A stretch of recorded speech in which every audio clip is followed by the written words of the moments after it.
beautiful people. How are you doing? I am super excited. It's Friday. We have beautiful weather, although sometimes it rains a lot here. But oh my goodness, super happy to be here, and I hope you are too. Again, if you are joining me live, say hi in the comment section. Promise, I can see your comments. I can see your thoughts. So don't feel shy. This is a community where we all share together. And oh gosh, I just love it. Every time when I'm logging on Friday for just 30 minutes to share with you, I just get excited. And I love when I see names popping on messaging and I just love the engagement. So I see someone saying hi. Oh, let me see. I see Dr. Rocky say hi, greeting from Ottawa, Canada. Hi, Dr. Rocky. Oh my goodness, super happy you're here. If you're watching this show on the replay or recording, again, just feel free to say hi or share your comments, share your thought. If you're hearing something that resonate with you or validate your thought, again, please, just give me a thumbs up. Any reaction will do, even a heart.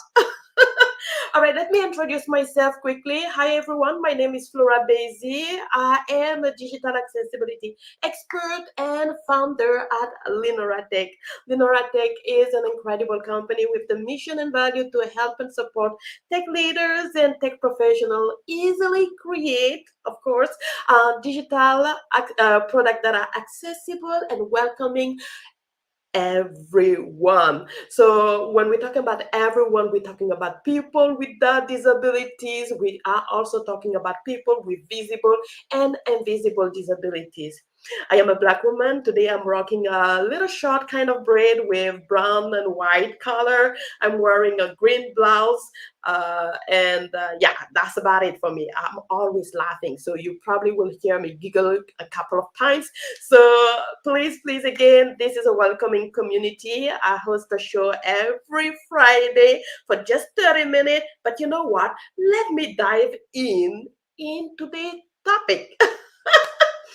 All right, so today's topic is really about really building accessibility for everyone. And I thought it was important to kind of give you or share with you 5 keys that can be great keys for inclusive businesses. So we've seen, I've been in accessibility, working and supporting organizations, teams, and projects for such a long time, but there is always that confusion about what makes a business inclusive and accessible. So today I want to share with you, as I said, 5 keys.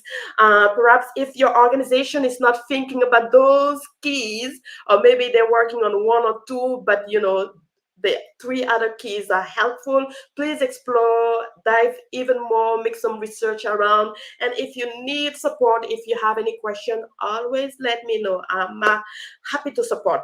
So let's talk about key number 1. And it's a key that most people have and most organizations have already heard of, and that is digital accessibility. Not too long ago, we had the pandemic, right? COVID. And if you do remember, many people started buying stuff online, requesting services online. Let me know in the chat box. Did you change your habits? Were you going or were you trying to go a lot more on site, like in the store? I know a lot of stores were closed at some point, and we needed to wear, mask. Let me know how was your experience. For me personally, I started buying a lot of things online because, well, we couldn't really go out, and I wasn't also going in office. So yes, a lot of my habits did shifted to online products, online services, and online information overall. But let me know what was your habit during the pandemic. Did you see yourself buying a lot of things online? So we all know by now that an online presence is important for all, and that also include people with a visible and invisible disability. So the first key really is to making sure that you have great approaches and processes around your digital presence. If you have a website, if you have an application, or if you're using digital documents like PDF, PowerPoint for presentation, make sure that these digital products are inclusive and accessible to everyone. One great standard to follow to make your digital product accessible, at least for website, but there are incredible other standards and guidelines for other type of product, is the WCAG. And the WCAG stand for where, there you go, Web Content Accessibility Guideline.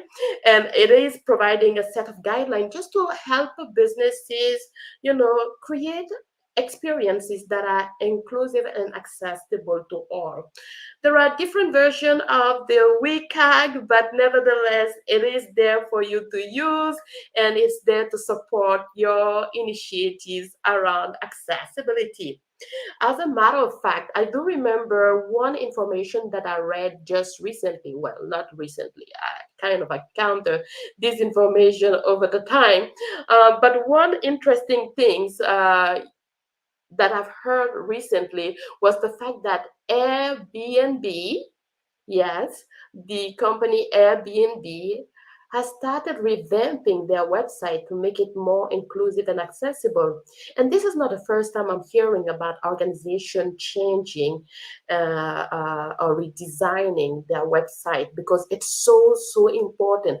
And again, oftentimes when I speak to people or to tech professional, they feel like, oh no, we don't need it, but it's very important. You probably have in your network or maybe in your family people with visible or invisible disabilities, people with low vision, people who are blind, or people who are hard of hearing, or people who are deaf, or people with mobility impairment, or sometimes it could be just a temporary disability, right? Maybe due to sickness or illness, you are limited with your abilities, but temporarily. So when you have incredible digital products that are inclusive and accessible to all, guess what?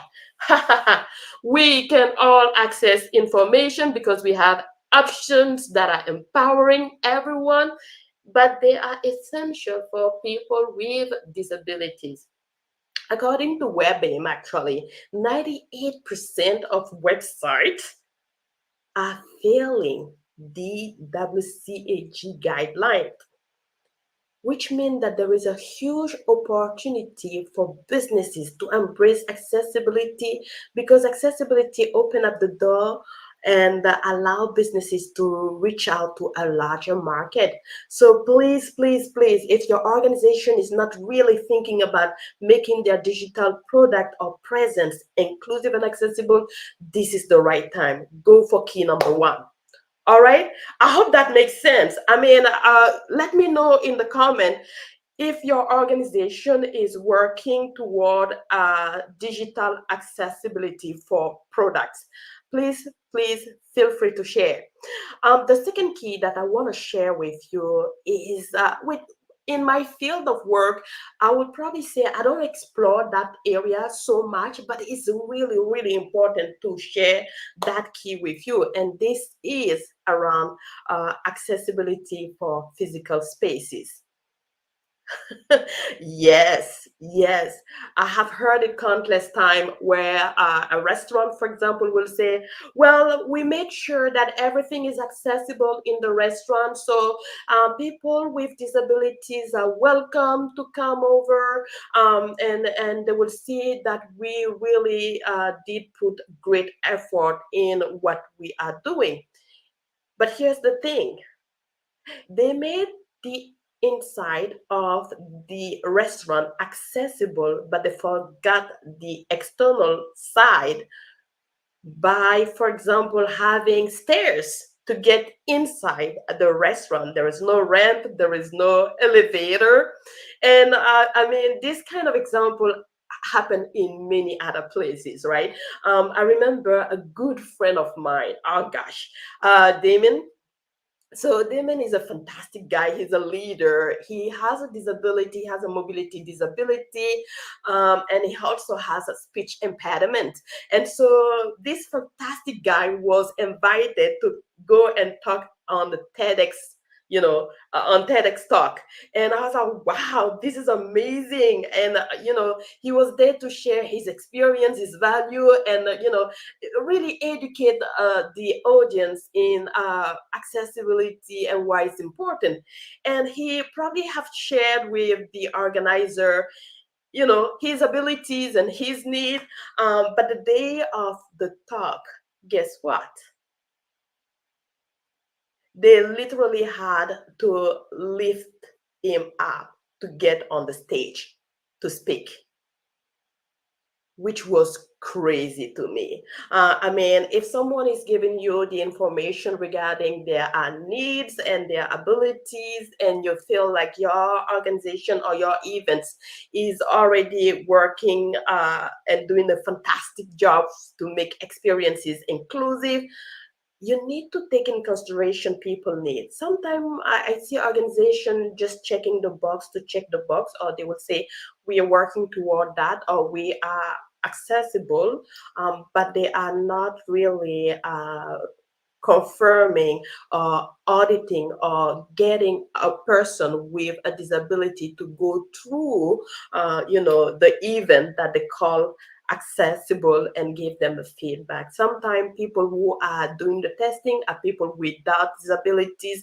so they are not always able to see things that are not working from a perspective of a person with a lived disability experience. So it's really, really important, if your organization is working toward key number two, which is accessibility for physical spaces, to collaborate with people with lived experiences in people with disabilities. I mean, I think sometimes we want to do our very best, and sometimes we are very biased to our own experiences, to our own abilities. So it's really important to collaborate with, again, the community of people with disabilities. And if you are not able to connect with them directly, there are incredible influencers online, like on LinkedIn, literally, who love to support you. They're already advocating for accessibility. So that's really the right place, to connect with them, ask them if they can consult with you, ask if your ideas, your design, your implementation will be really welcoming, will welcome, there you go, the language, will welcome the community of people with disabilities. So do not be afraid to reach out, to talk. And also I've noticed one thing, and I'm just going to throw it out there. I've noticed that a lot of people who are reaching out also do not sometimes prepare a budget to pay the consultant, and that's not really fair. I hope that by sharing this right now, most organizations will think about creating a budget when they are wanting people to come and consult for them, or people to come and share their experience or their view, because it's important. The person that brings that knowledge or share their stories also have to make a living. So think about other expenses that they have. And we'll talk more about it when I get to, I think, point number 4, which again is all about employment. But let's get to number 3. I hope this makes sense. Uh, I'm always excited about accessibility, and I always talk about the different things. One thing I wanted to share, again, it's another thing that I saw online. It's about the San Francisco. I'm going to read that because sometimes I forget words. But San Francisco Museum of Modern Art. I think the acronym is SFMOMA. Of course, I wouldn't remember all of those data, but at least I have it in front of me. So the museum actually does provide incredible features, incredible accessibility features in their spaces. So they're providing tactile, options. They have even quiet space, which is valuable for people with anxiety, people with autism, or people with cognitive disabilities. There are so much more, but you can check their website online and see exactly what they provide. But they have made incredible impact in the way they are serving customers, and not only their customers, but also their employees, because some employees also have a disability. So it's really great to see how thinking about accessibility in the digital space can enhance life for everyone, visitors and non-visitors. I hope that makes sense. Let's talk about number three. And please let me know in the comment what numbers have you seen more implemented in your network or in your company or in your space. Have you seen that number one is the most that you heard from for digital accessibility? Or is it more physical accessibility for spaces? Or is it number three? And number three is all about just creating an inclusive experience for customers. And I mean also customers with visible and invisible disabilities. As a matter of fact, I mean, when I started advocating for accessibility a long time ago, I would probably tell you that here is what I heard the most when companies gave me some pushback. And perhaps that's the same happening in your company, or maybe in your country, or maybe in your department. So the first pushback was the fact that there is no client with a disability that the company serve. The company believe that most clients coming toward them have no disabilities. That is a myth. This is a fallacy. It is not true. As a matter of fact, just so you know, and probably you read it before, or maybe this is new to you, but 70% of people with disabilities have an invisible disabilities, which means that whenever you spot someone with a visible disabilities, like someone who's blind and using a guide dog, or maybe using a cane, or someone using a wheelchair, they represent only 30%. Only 30%. And so 70% of people with disabilities have an invisible disability. We're talking about, for example, neurodiversity. We're talking about people with autism. We're talking about people with color blindness. I mean, there's so many people with, learning disabilities. There's so many type of disabilities that are not visible. So you might actually think that your customers have no disabilities, or even your employees have no disabilities, while indeed they have a disability. I know some people feel like, what? What are you saying? But some people understand. And let me know in the comment, have you ever met someone with an invisible disability? If yes, let me know in a comment what disability type. I'm always curious. I'm going to be honest with you. I did meet someone, I spoke with someone who is a great advocate for accessibility. I've been watching that person content online. But to be honest with you, I didn't know that person had a disability until he mentioned that he has color blindness. I wouldn't have thought about it. I see him talking, sharing, advocating, but it's not visible. It is not visible. The first time I heard it, I was like, wait a minute, what? I didn't even know about it. And sometimes, when people are communicating also online, because many of us are now working remotely, right? It is sometimes hard to tell physically if a person has a disability or not. Because some I've seen, for example, someone, an incredible person, she has a hand disability, which means that she doesn't have the palm of her hand, but because she is always sitting in a way that is not easy to tell, I didn't know either that she had a hand disability. So you have to be really mindful whenever you want to attract great customers, that customers may have sometimes an invisible disabilities, and customers may also have a visible disabilities.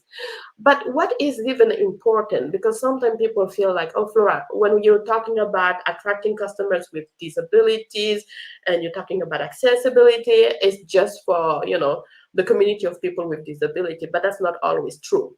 Again, if you do remember during COVID, where we were not allowed to touch many things, I've seen, well, let's just say myself included, I did touch the disability open door mechanism that you see sometime at the store, which means that whenever you create something with accessibility and disability inclusion in mind, you are really creating a solution that can serve everyone, people with disabilities as well as people without disabilities.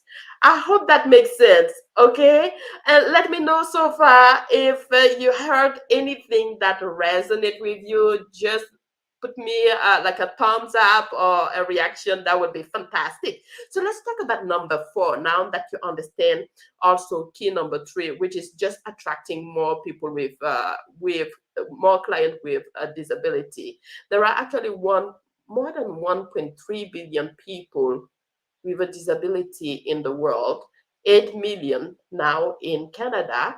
I believe that in USA it's about 42, more than 42 or 52 million. In the UK, if I'm not mistaken, it's probably around 16 million. So there is an incredible amount of customers with a disability out there, just so you know. Okay, let's talk about number 4, key number 4, which is all about, employment and workplace inclusion. I mean, this part alone is a huge topic. Incredible people with disabilities are oftentimes left out, because even the hiring process in companies are actually limiting or rejecting uh, employees with disabilities. I've seen a lot of people with disabilities having a hard time even landing a job. As a matter of fact, one of my great friend, Brandon Gilbert, you should probably check his page. Brandon is deaf. He's an IT manager. Oh gosh, he's a great, fantastic advocate also for inclusion and accessibility. It took Brandon at some point 9 months to land a job. I was shocked. I mean, I know that even for people without disabilities, the stress of getting a job or the speed of landing a job is not easy. But it took him 9 months. It's almost a year to get a job. And this is because whenever he has to go for an interview, the interviewers are always shocked about how are they supposed to conduct the interview with someone who is deaf. He, I'm sure, has already provided the information about who he is and what he needs during the interview process. But sometimes things are not done properly. Let's just say that things are not done properly. So in addition to, it's very stressful, I will say, to go for an interview. I've been in a couple of interviews, I mean a lot of interviews, in my lifetime. And so I know how stressful it is to go there, show up authentically, answer the question, and sometimes there is even more tricky questions. But not having the means to communicate properly with the interviewers can add an additional level of stress, which is crazy. So when Brandon told me his story, he said, I went for an interview, Flora, and gosh, they didn't have an interpreter. I asked for an interpreter so I can easily communicate. So Brendan used sign language. He is not verbally speaking, although he said he can, but his voice is not that sexy, according to him, of course. But it was hard. He said that then the interviewer will ask him, can you maybe write on a piece of paper what you want to say? Or maybe you can text or you can type. All of those elements already kind of show that the interviewer was not prepared. And so when they are not prepared to receive an incredible candidate with a disability, it means that they're already shutting down that person. If I have to be very frank with you, I've seen that happen a couple of times when someone said to me, I can't even hear or understand what the person is saying. I don't think I want to move forward with this candidate. But here's the thing, I mean, if you know me, you know that I'm very passionate about accessibility and inclusion, and I think that everyone deserves to be heard, respected, seen, valued, and so much more. Let me know what you think about Brendan's story, or if you had any experience where you were left out, or you were excluded, or you were limited, or you were rejected because of the fact that you are just different. I mean, I had those experiences and I don't have a disability. I have someone told me, Flora, you have a temporary disability because sometimes I can lose my voice for a couple of weeks or a month, but it doesn't happen often. But let's go back to Brendan's story. So, really, one thing that I've learned is that organizations, leaders, professionals should not be judging.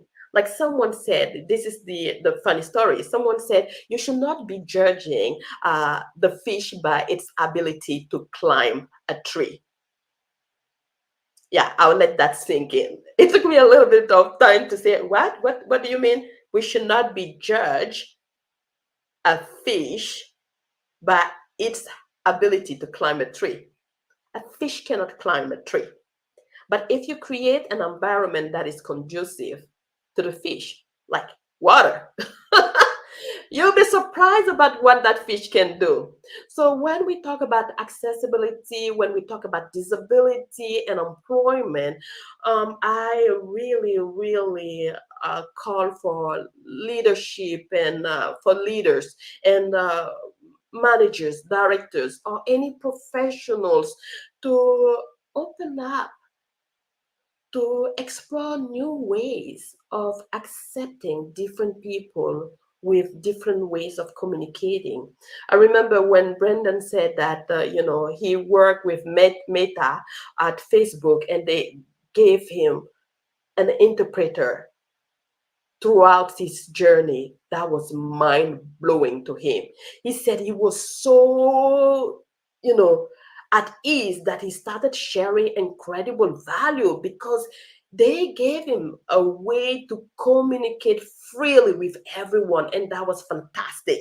I can talk on and on about employment, but let's talk about, one other thing that I wanted to mention quickly is that Microsoft, one company that did a great job is Microsoft. So let's see here.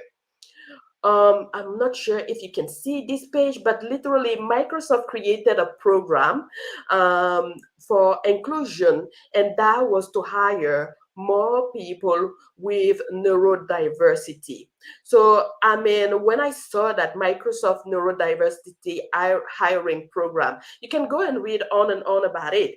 But really, this is one way to make sure that there is diversity in your team. There is incredible genius with different ways of thinking, approaching ideas. I mean, this is just innovation at the forefront. So when you hire more people with a disability, you get a chance to innovate your product, and this is incredible. It will actually give you a cutting edge over your competitor.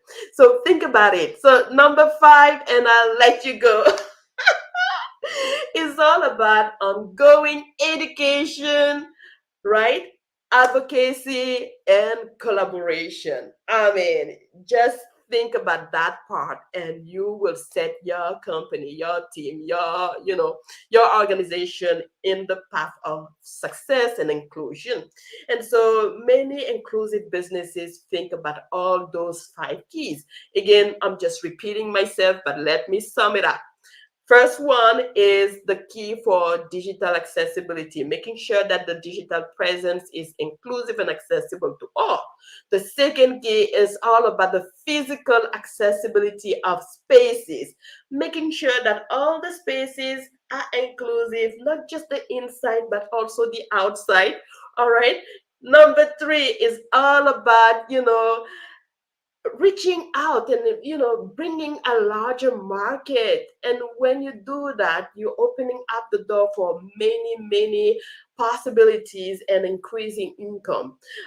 So yes, attracting and reaching out to a larger market is really important.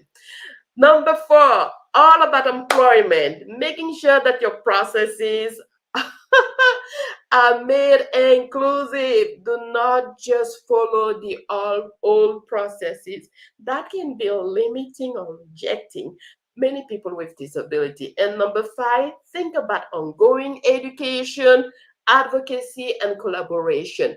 And if you feel like your team can benefit for a little bit more knowledge around accessibility, feel free to reach out to me. I'm always happy to support. All right, so here you have it. Five keys. I'm pretty sure that there are more than five keys, but let me know in the comment section which key did you like the most, or which key do you think your company is following the most.